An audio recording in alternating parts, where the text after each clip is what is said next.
Socrates একটা কথা বলল, প্রতিনিধিত্ব পাঠাতে গেলে you should know yourself, মানে তোমার নিজেকে জানতে হবে, নাহলে তুমি প্রতিনিধি পাঠাতে পারবে না। ডেমোক্রেটিক সিস্টেমে প্রতিনিধিত্ব করবে সংখ্যাগরিষ্ঠ মানুষ। কোথায়? সংসদে যাবে, সংখ্যাগরিষ্ঠ যে মত দিবেন সে মতকে সংখ্যা লঘিষ্ঠ যারা কম তারা সম্মান প্রদর্শন করবে। আব্রাহাম লিঙ্কন বললেন, democracy by the people, for the people, of the people. তাহলে যদি গণতন্ত্র জনগণের জন্য, জনগণের দ্বারা, জনগণকে দিয়ে যদি না হয়, তাহলে সেটা কখনোই পরিপূর্ণ গণতন্ত্র না। আজকে পিয়ার কেন চাচ্ছে, পিয়ারের দাবি কেন বাংলাদেশ জামাত ইসলাম করতেছেন, এটা দেখতে গেলে একটু আমাদের নির্বাচনী ইতিহাসটা একটু জেনে আসা উচিত।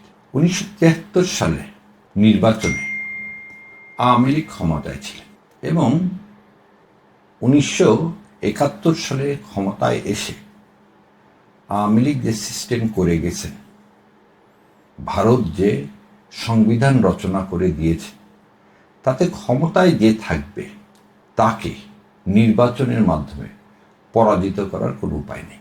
মানে যেই শাসনিক ক্ষমতায় থাকুক তার অধীনে যে নির্বাচন হবে সেই নির্বাচন সেই জয়লাভ করবে। 73 সালের ইলেকশনে আওয়ামী লীগ জয়লাভ করছে, আওয়ামী লীগ ক্ষমতায় ছিল।